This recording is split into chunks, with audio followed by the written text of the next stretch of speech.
Welcome to Motivating Dreamers Worldwide Training Platform. Yes, today we have H. Goode, and he's going to be training us on personal leadership and developing habits that can change your life.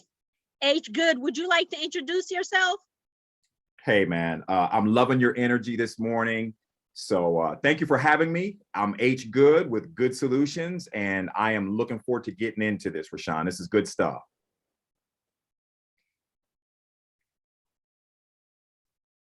All right. You're on. All right. So I know we're here to just kind of have a conversation today. And so obviously, you know, if there's something that stands out and you just want to, you know, kind of highlight that, what I'm talking about, feel free to do that. I'm here to add value to your dreaming network.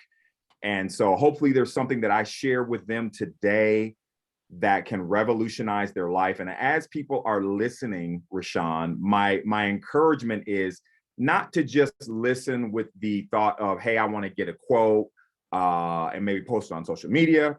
But as you're listening, as your audience is listening today, I really want to urge them to write down something that causes them to put movement or action to you know to what they to. So if you're listening, when you're listening, listen with the idea that you are going to write down a quote, and it should move you to action. Don't just write the quote down, but write down the quote and how it's going to move you to action. That's what I was trying to get out of my mouth this morning. So I'm looking forward to it. So I'll go ahead and start. My name is H. Goode, as you said before, and I own a company called Goode Solutions, Training and Development. I also am a speaker and trainer, and we've been in business for about 11 years. We'll be celebrating our 11th year this July. And so we are a training and development company. And at some other point, I can share with you how we arrived at training and development. But that's a little bit about me, and I'll just keep moving on here. So hopefully my technology is working. All right. So president and facilitator of Goode Solutions. I have over 15 years of sales and leadership experience with a couple Fortune 500 companies, but I would like your audience to know me a little bit. I am from that great state north, Michigan, and I currently live in Columbus, Ohio. I made it to Ohio through a basketball scholarship that I received back in the mid-90s. I won't say exactly what year because I don't want to date myself, but I got a basketball scholarship to attend a school called Urbana University. From Urbana University, I traveled some. And do you know what that flag is, Rashawn? Do you know what flag that nation or what flag that represents? I love to ask my audiences. I don't know. You want to take a guess? I have no idea. I might give a wild guess. So. All right, so you're not gonna indulge me in guess, but yeah, I played basketball in the nation of Moscow. I played professional for about a year in the late 90s in Moscow, Russia. From there, I came back and worked for a company called Staffmark, and that's where I got my staffing experience. And so in 2011, when we started this firm, we started off as a staffing and staff development company. So worked for Staffmark. And, you know, most people know that you may have a dream to start something, but it may take some time to get the resources to actually see that dream fulfilled. And so from Staffmark, I went to work for a company called McGraw-Hill. And then from there, I went to Houghton Mifflin. And I had this great idea that I was going to start this staffing and staff development company and help people get employed, find gainful employment, and provide the tools that they would need to succeed, such as establishing goals, habits, some of the things that I'm going to be talking to you about today.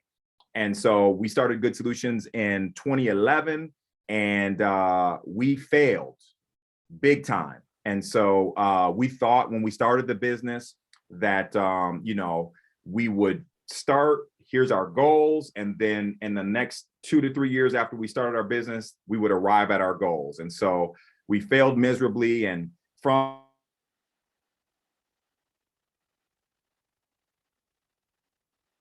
in business. And so we wrote a book outlining kind of some of the things that we went through, and the book is called Just Quit. It will make you feel better. Your network can find that book on Amazon. And so from that book, you know, doors began to open up for me to speak and share my story. And so we launched a business called Uncover Your Uncommon about 3 years ago. And so that's our speaking business. And so that's a little bit about me. I've done sales recruiting, corporate training, generated over $10 million in revenues with my business. And I'm pretty proud of that. And so I want to share a little bit about my family. This is Team Goode. That's my wife, my son, Aaron. That's my wife, Michelle. My daughter in the middle is Aria. And then I've got my daughter, Ava, on the end. And so let's get into this. So here's what Goode Solutions does. We help our clients, whether you're a team of people or individuals, we help our clients get results in these critical areas, focusing on priorities, improving your organization, helping individuals to increase productivity, enhance communications, and developing key people. So we work with corporations, we work with school districts, we work with individuals as well. So today I'm going to be talking to you about personal leadership. So Rashawn, in your mind, what do you think, what would you say personal leadership is? When I think of personal leadership, I think back to the self. And, you know, you have to grow. You're always learning and growing. So that leadership part is about self-management, self-leadership. Yes. So you can serve other people because it's not about you at all. Yes, that's good.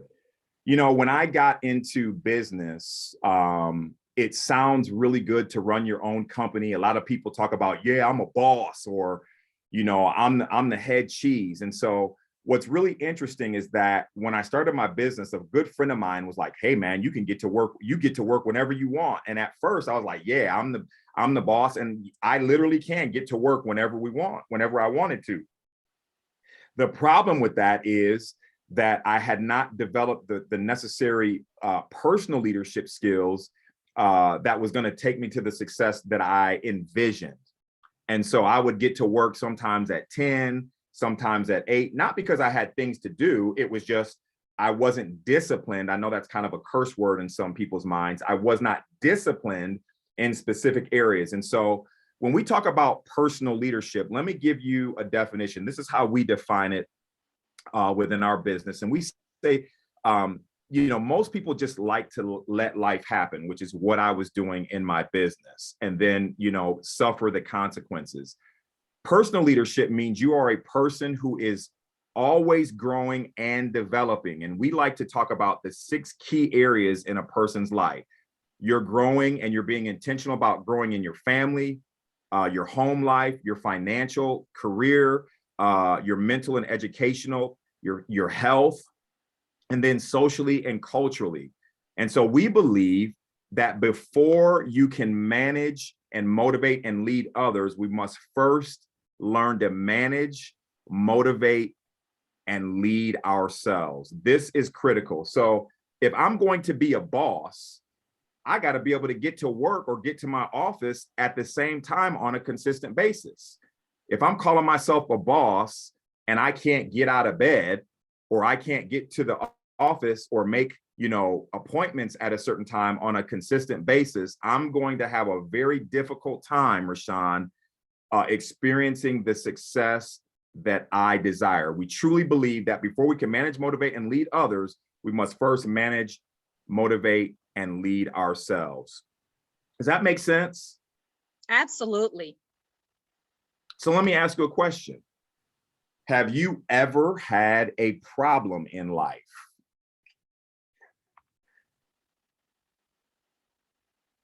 You, Rashawn, have you ever had a problem in life? Oh, that's the question.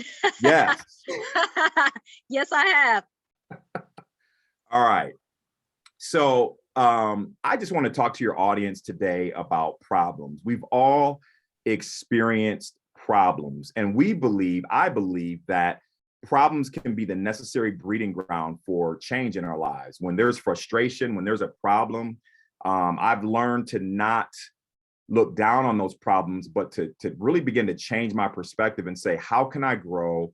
What are some things that can come out of me having this problem, right?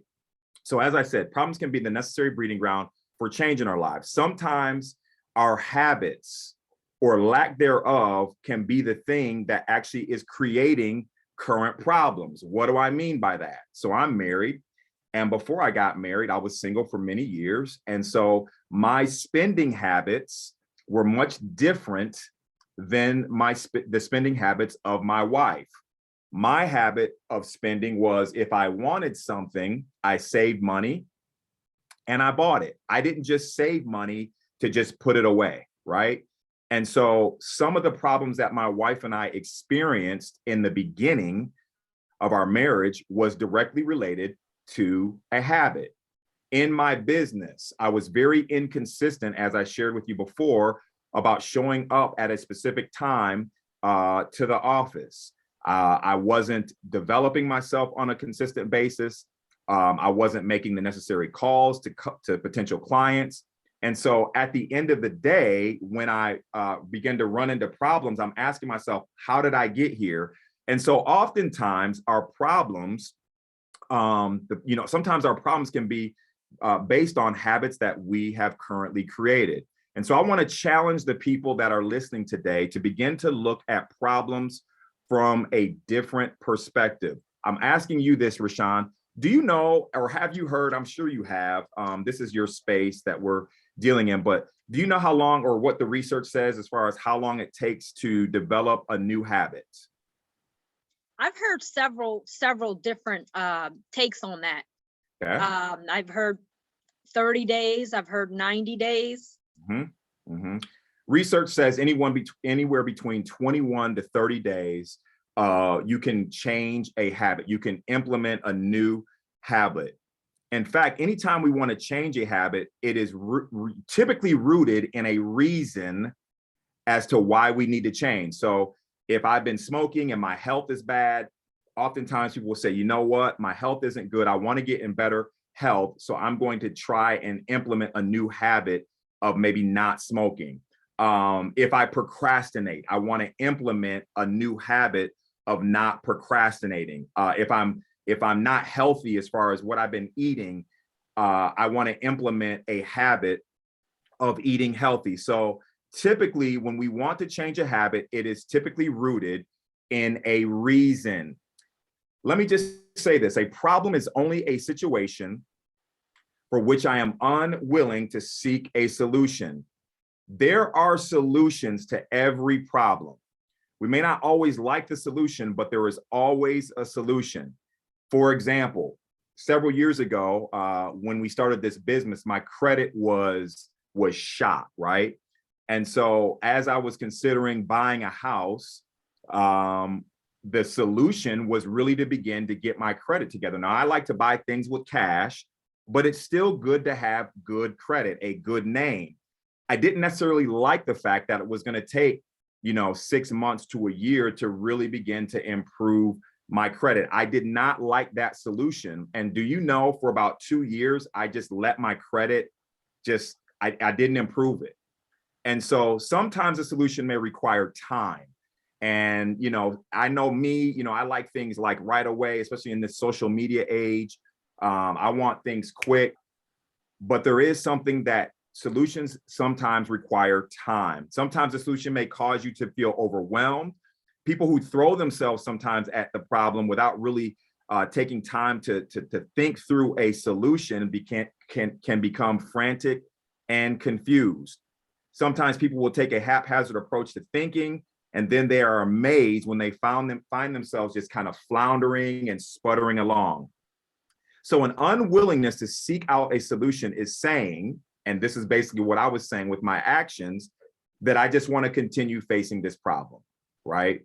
because I don't like I don't like the solution. So your willingness to seek out a solution and developing a plan to solve the problem is a key ingredient in overcoming whatever challenge we may be facing. Are we tracking so far? Is there anything you want to interject or ask?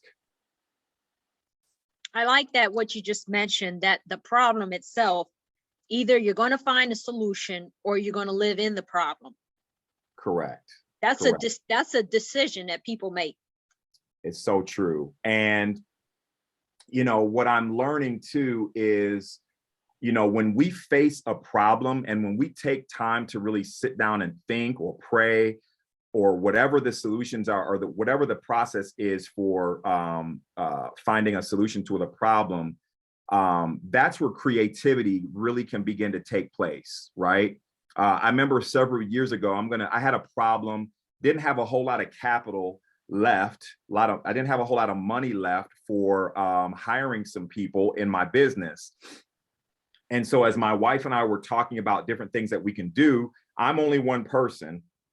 And my wife was working, actually at the time she was at home with our children because we had some newborns. And so I was thinking I could not hire someone because I didn't have the money, right? And oftentimes when we have problems, people say, I can't do something because I don't have this, I don't have the resources.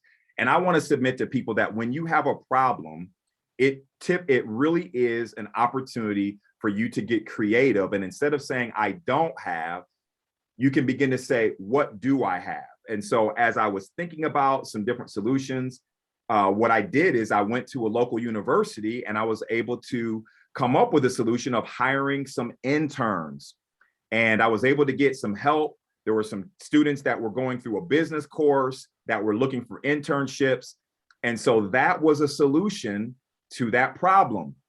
And what's so interesting about that is one of the young men that came to my business, and he came recommended, from one of his professors. We were able to bring him on as he was helping to generate business and revenue. We were able to bring him on and to pay him. But had I just said, well, I have this problem, I can't do this because I don't have that resource of money.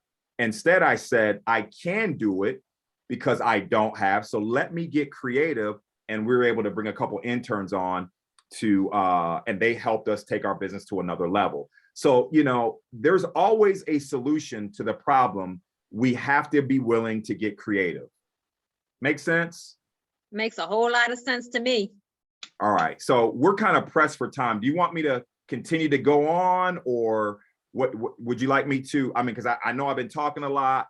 I tell you what, I'm going to accelerate. How does that sound? I'm going to accelerate what we've been talking about. That's fine. Okay. All right. So check this out. The common denominator in all of my problems, it's not other people. It's me. The common denominator in all of my problems. If there's a problem, I know some guys who've been married 3 and 4 times and they blame the woman.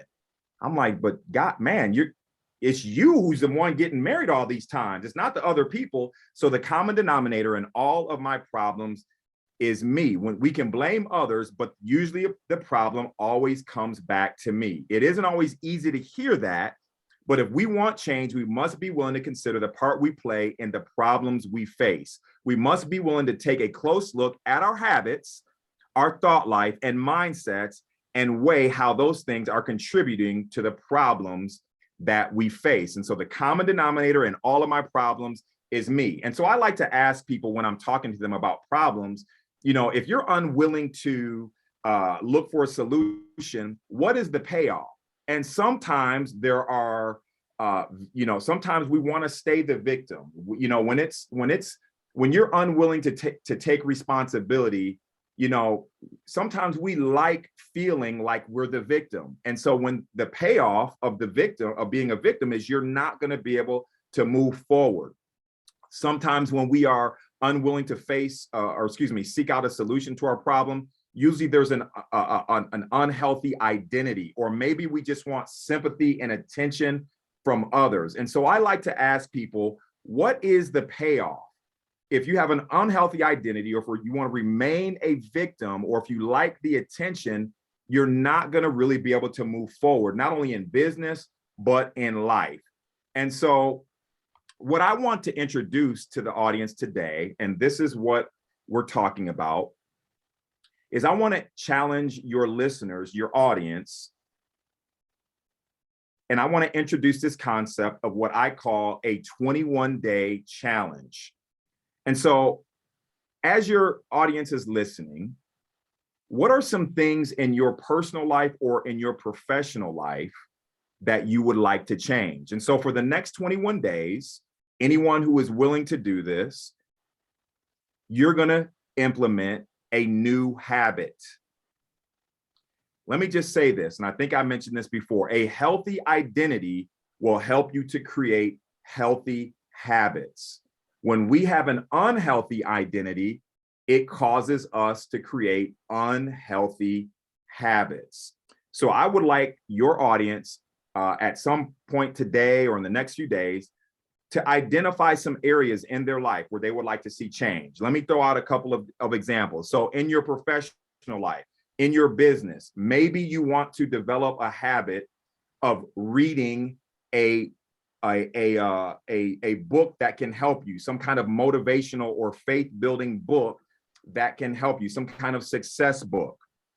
Maybe you want to take 2 to 3 minutes or 5 minutes to read a couple pages. Maybe you want to develop the habit of meeting with a mentor monthly. Maybe you want to start planning your day.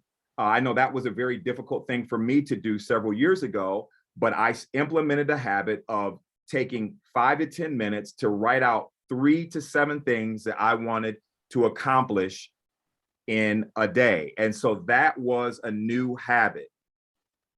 So oftentimes we talk about habits as bad because we tend to focus on our negative habits. The truth is that an overwhelmingly majority of your habits that make you productive make life easier and allow you to put them on automatic. So I developed a habit many years ago of brushing my teeth. And so I have people that don't mind talking to me because my breath doesn't smell bad, right? So this is an automatic habit. I get up every day and I brush my teeth. I also developed the habit of showering. And so people don't mind being around me because I have good hygiene. Does that make sense?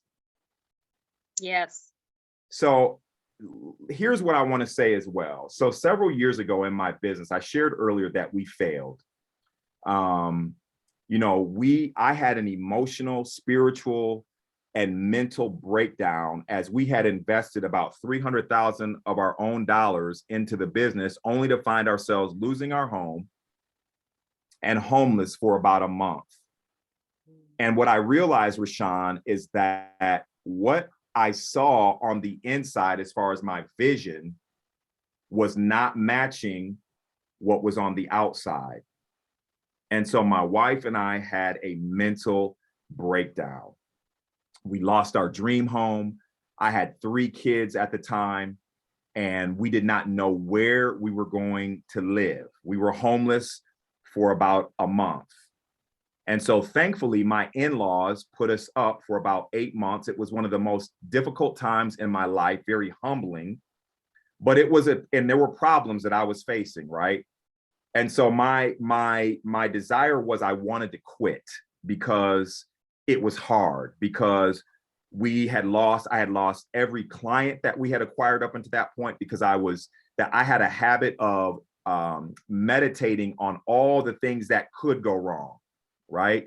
I had a habit of making bad decisions, and those bad decisions, while we did not see the results of those bad decisions immediately, enough of those bad decisions, those habitual decisions, they added up over time, and it caused us to lose everything. I'm just trying to be authentic here. I'm just trying to be transparent, because I find that when people are transparent about where they've been, it can really help others. I know when I have my mentors who are transparent with me, it really helps me when I know, hey, they've had some problems in their life too. And so here's what had to happen. So as I'm laying in my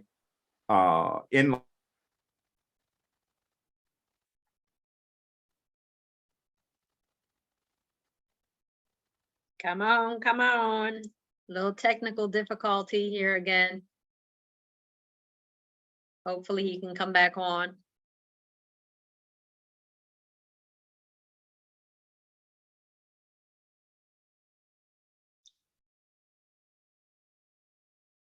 What I wanted to do. And I love what Dave Ramsey says. He says, if you want to be successful, find successful people. He also says that success leaves clues.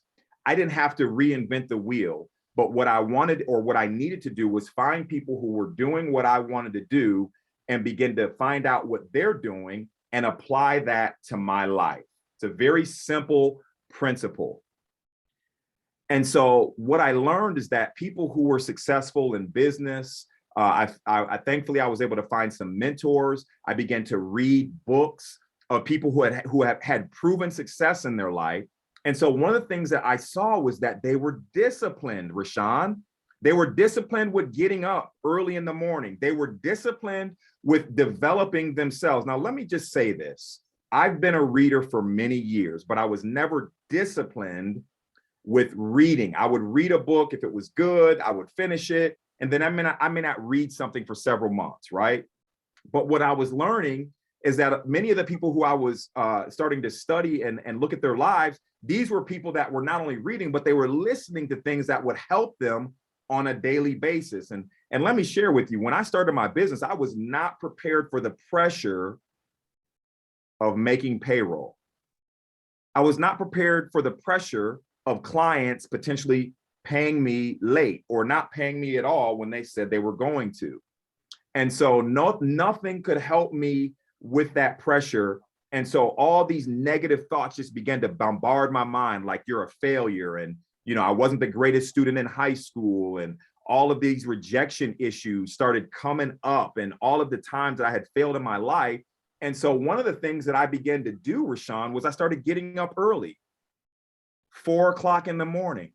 I began to listen to things that could help me with my mindset. I began to listen to faith building and motivational messages that could help me.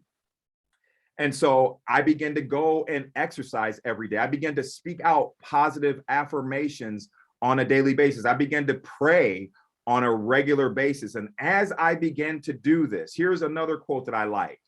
When the leader gets better, everyone around him or her gets better.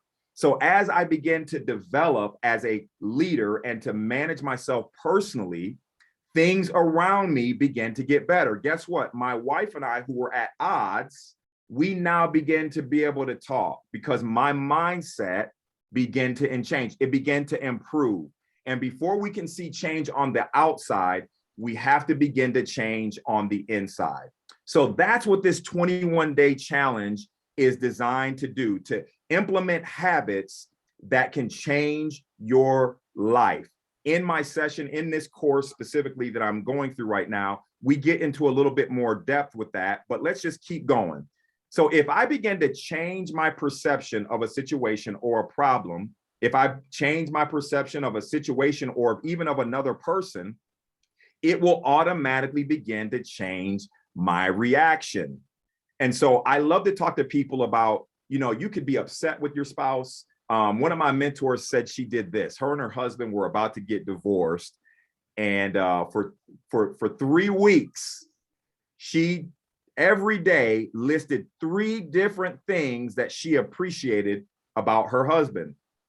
Now, when she told me that, I said, wait a minute, you just wrote down the same thing for 3 weeks? No, she said for 3 weeks, she wrote down 3 things differently, 3 different things about her husband that she appreciated. And do you know, after those 3 weeks, when there are things that you're focusing on, her perception began to change about her husband and they actually stayed married. She didn't have all the anger because what she was doing before was focusing on a lot of the negative behavior of her husband. So that's what this 21-day challenge is designed to do. It's designed to help you change your perception.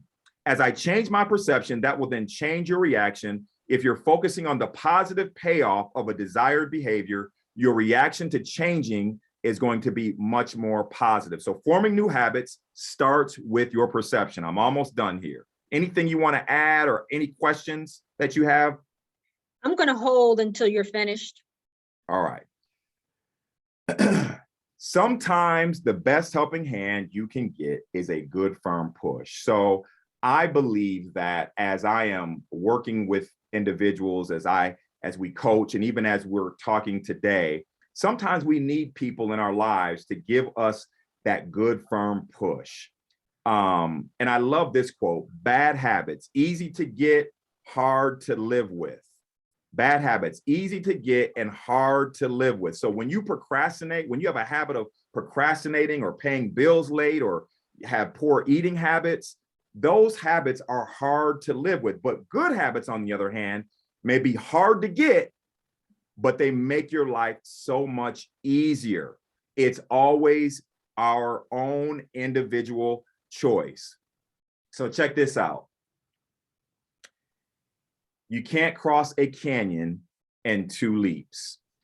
You can't cross a canyon in 2 leaps. Acquiring habits takes consistent work and effort if you start small. So when I do this leadership course, a lot of times I encourage someone just to start with one small step. If you've never been somebody that goes to the gym, maybe start a habit of just getting up at the same time every day. And I know this is going to sound crazy, but maybe you just put your workout clothes on and go to the gym for 10 minutes.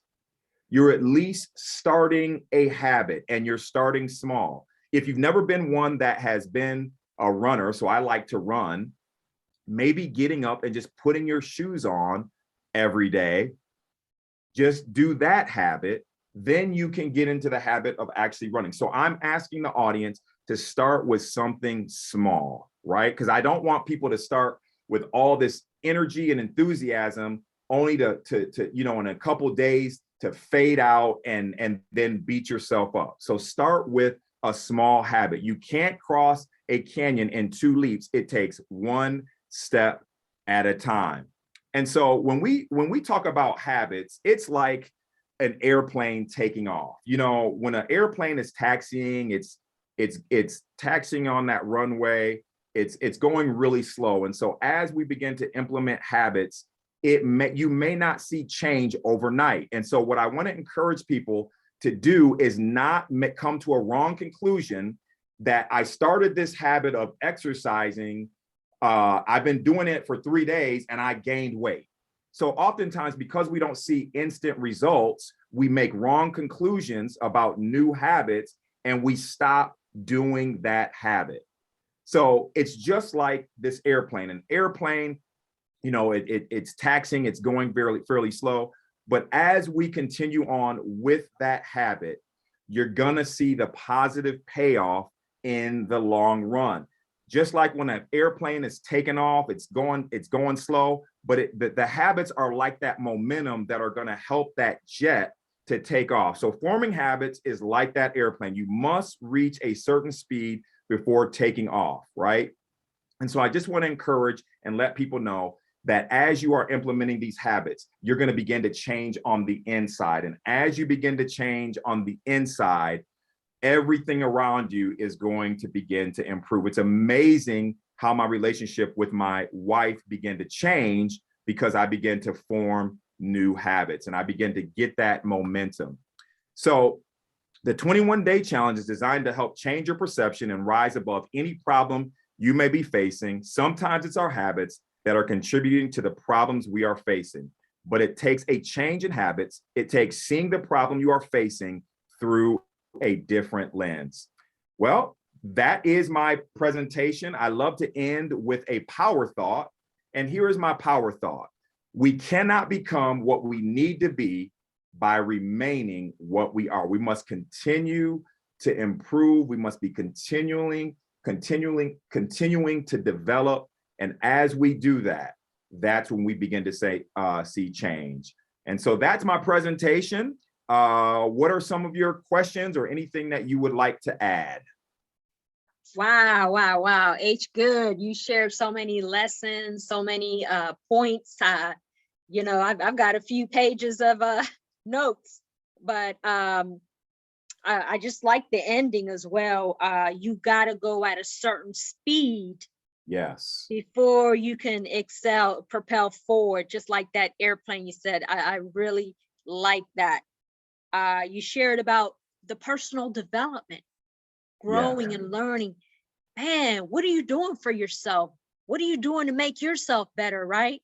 Correct. I did the same thing, reading books, attending network events, affirmations. You've listed a lot of things that we can do to lift ourselves back up. And not Yes. only that, but to take action, right? To do something different. How can I be a better person? How can I be different if I'm still doing what I'm doing today? Correct. The habits that forming those habits, like you said, is easy, right? But then the unhealthy habits, it's more difficult to break them. So Yes. one thing I wanted to ask you, so we can be a little bit more clear to our audience. You said that when you mentioned that you lost your home and you lost your business and everything, you said that the vision that you had for yourself was not the same as what was happening to you on the outside. Can you explain Yes. a little bit what that meant to our audience, what you meant by that? Absolutely. So when I started my business, nobody starts a business to fail. Nobody gets into a marriage to fail. I played sports. I didn't play sports to lose. When I started my business, I saw myself winning. I had success in the corporate world. And so I just figured that it would be automatic, that I would start this business and it would be automatic success. So when there is a conflict of what you're seeing on the inside, the vision of success, whatever success is for someone, my vision for success was having multiple sites of my business, employing thousands of people. And so I find myself 5 years later, losing my home, losing every client, and having to move in with my in-laws. And so there was a major conflict going on, like, what am I doing? How did I get here? And so that's where that emotional and mental breakdown came, because this is not what I had envisioned. I had success in my past. So as I said, I thought it was going to automatically translate into success. And so I was a very goal-oriented, and I still am a very goal-oriented individual. But here's the thing, Rashawn, goals do not determine a person's success. I'm going to say that again. Your goals is not what is going to determine your success. I'm not saying that goals are not bad, because goals can be a type of roadmap, right? But if I don't have the habits or the processes to help me accomplish that goal, I am going to be frustrated. And so every team that I've ever played on, we always wanted to win a championship. We didn't start off saying, yeah, I want to end up in 5th place this year. And so what my teams would do is we would focus on the plays and the process. We didn't just focus on the score at the end. We focus on what was it going to take. When I went to practice every day, that was the habit of us focusing on and developing the processes that could help us with our end game, which the goal was to win a championship. And so I am saying that goals are good, but it's really our habits that is going to, and our processes that is going to help us to accomplish those goals. And so once I realized that, I said, you know what, let me stop just focusing on the goal and begin to focus on the habits that are going to help me accomplish that goal. And it began for me with my mindset, because I had a lot of negative mindsets, because I was meditating on all the fears of not being able to make payroll. I mean, I didn't say this earlier, but we were faced with times not knowing if we should pay our staff or put food on the table for my 3 babies. I didn't know if I should pay my staff or pay the mortgage on our home, right? And we were operating on a shoestring budget after we had invested so much money. And so those were some of the things those were some of the problems. And so people were saying, oh, you got to change what your motive or what you're meditating on. You got to change what you're, what you're speaking. And I'm like, how do you change? Take my house. And so I had to begin to change what I was meditating on and change what I was listening to. Those were just a couple of the keys that began the process of me changing and getting different results. All right, H. Goode. Man, we might have to do another session. This was so good, so good. You talked about these decisions that you had to make make the curve, and then the realization. I think to sum everything up, what you just said today, the most important thing you mentioned, goals do not determine your success. That if you do not have the habits to help you get or achieve your goals, frustration, doom is the first thing that's going to hit you. And that's right. For the sake of time, I wanted you to share one thing with our audience regarding your topic that can help them today. One thing. All right. I'm going to repeat what I was saying earlier. Every person that I come in contact with, whether I'm working with students, whether I'm working with adults, whether I'm working with corporations, organizations, individual leaders, most people have some of the same goals. They want to have a healthy family. They want to have, a successful career. They want to win in life in specific areas, right? Mm-hmm. And so why is it that some people get vastly different results? Why is it that some companies, why is it some individuals get vastly different results if most people have those same goals of success? I've worked with children in the urban setting, and you know what, Rashawn? They all want to live in a nice home. They all want a happy family. They all want a successful career. It is our processes. It is our habits. It is our ability to execute. It is our ability to stay disciplined and focus on the habits that are going to help us reach those goals. And so the difference between a winning team or a championship team, it's not much different as far as talent. It's they have certain habits. They've learned to execute. They've learned to be disciplined. And that is what helps them accomplish their goal. I have a thriving marriage. I've been married for 16 years. And so people will ask me, what are the secrets? I'm like, there really isn't any secret. My wife and I have the habit of reading books together. My wife and I have the habit of having fun together.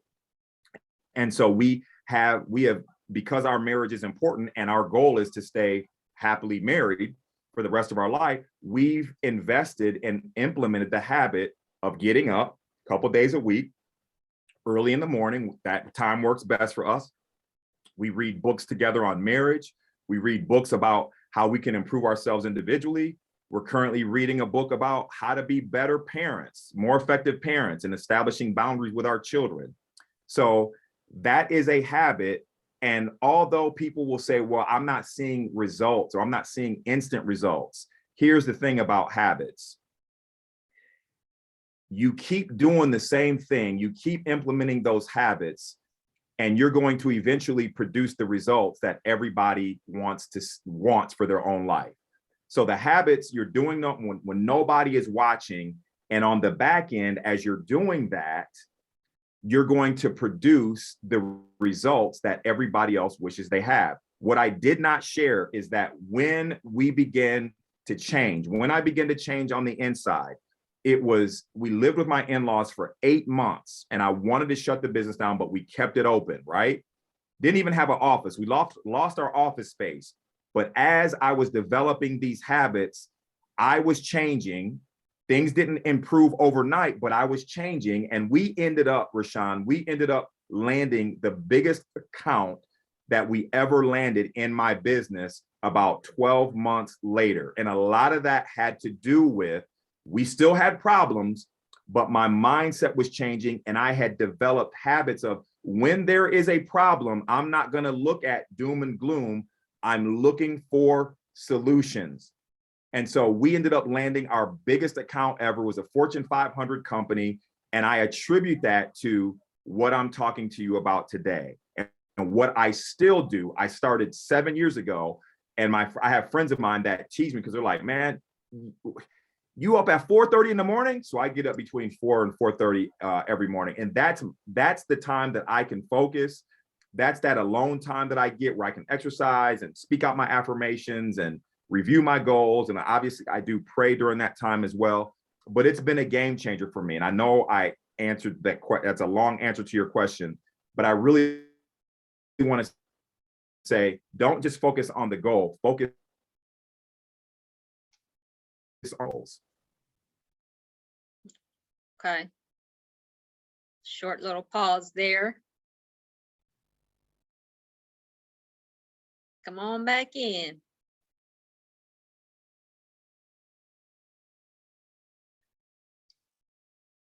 H. Goode did an excellent job, and he had his information up there if you wanted to get a hold of him.